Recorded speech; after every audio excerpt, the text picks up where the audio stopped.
paridade é obtida de uma forma um pouco capenga. Por quê? Aí nós temos mais um problema, no meu entendimento, que eu queria destacar aqui.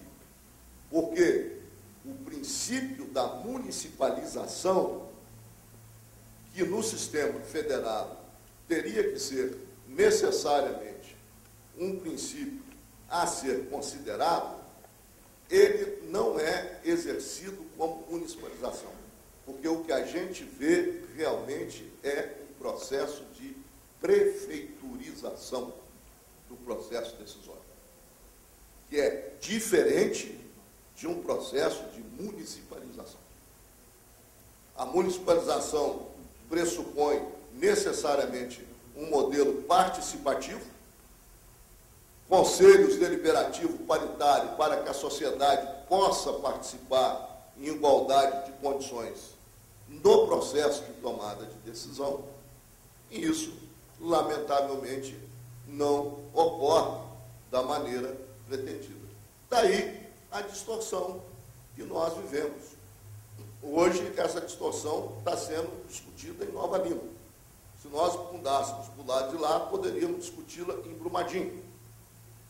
Se fôssemos para o vetor norte, qualquer outro município do vetor norte, da região metropolitana, ou qualquer outro município do vetor sul. Porque essa é uma realidade constitucional que está posta e que nós temos que saber trabalhar com ela.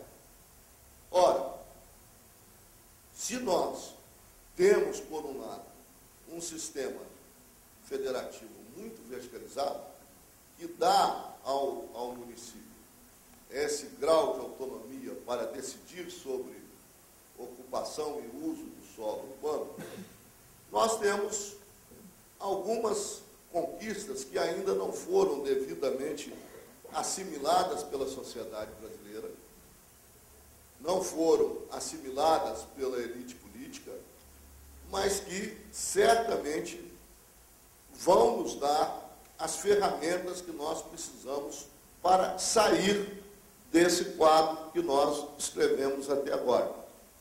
E o que o Brasil tem hoje de melhor para alterar a cultura do federalismo verticalizado, nós encontramos na Lei 9433, na Lei Nacional de Gestão de Recursos Hídricos, que pela primeira vez no Brasil, em se tratando de políticas públicas, traz a possibilidade da gestão referenciada no território e especialmente referenciada no território da bacia hidrográfica.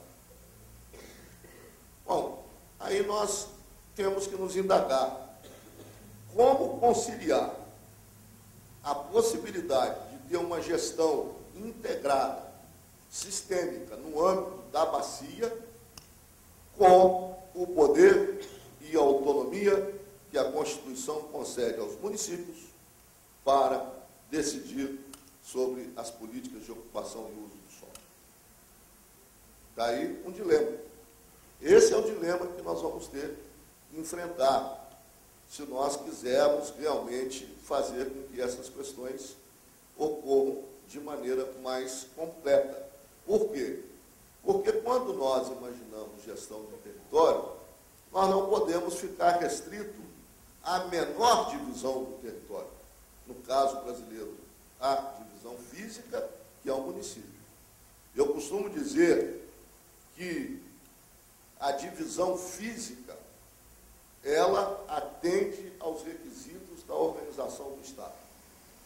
Ela é adequada para a organização do Estado, que é a União, Estados, municípios e os distritos municipais como unidade de escala menor.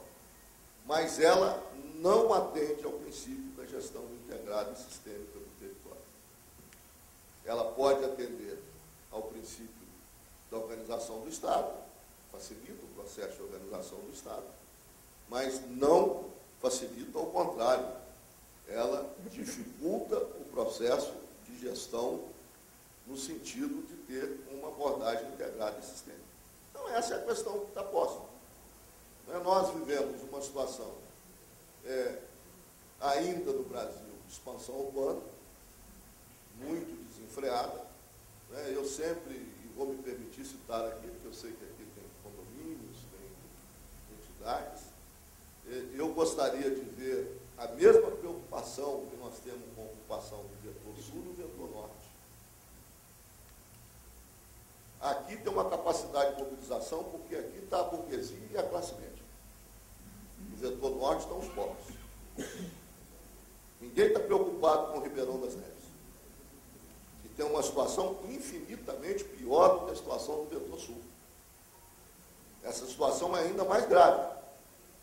Mas como quem adquiriu a capacidade de se mobilizar é a classe média, essa questão, a questão do vetor sul se coloca como uma questão muito mais forte. E é bom que seja assim. É bom que a questão seja trazida ao debate. Mas nós não vemos a mesma preocupação em Belo Horizonte com o vetor norte. Ribeirão das Neves é seguramente o exemplo mais degradante de ocupação do solo na região metropolitana de Belo Horizonte. Não está na agenda. Não entra na agenda. E eu aqui, repito, estou falando em caráter institucional. Não estou preocupado com as pessoas, porque cada um está investido da sua responsabilidade. Mas essa análise institucional nós temos que fazer. E o instrumento que nós temos para começar a fazer isso hoje é, primeiro, resgatar a autoridade metropolitana.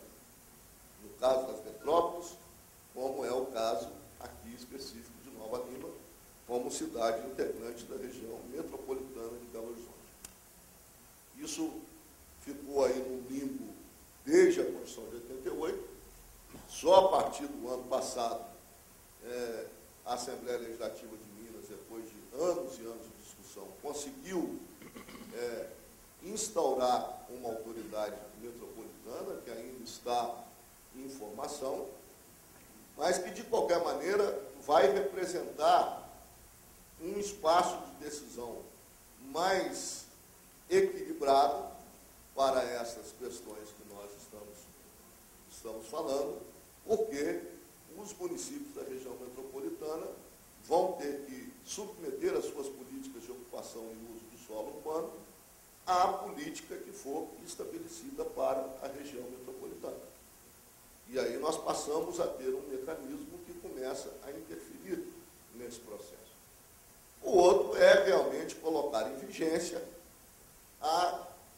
um instrumento que nós temos, e aí eu acho que Minas tem dado passo, mas temos que avançar muito mais, que é o processo de decisão incorporando a dimensão territorial, com referência espacial na bacia hidrográfica, e aí nós teremos que realmente ter como instrumento vital para interferir de maneira adequada no processo de tomada de decisão em relação ao uso do solo, nesse caso não apenas do urbano, mas também do rural, porque a gente fica muito focado no urbano, mas também temos que imaginar uma política mais consistente de uso do solo nas atividades agropecuárias, no meio rural, e isso vai pressupor a elaboração de planos diretores de bacia hidrográfica que terão que ser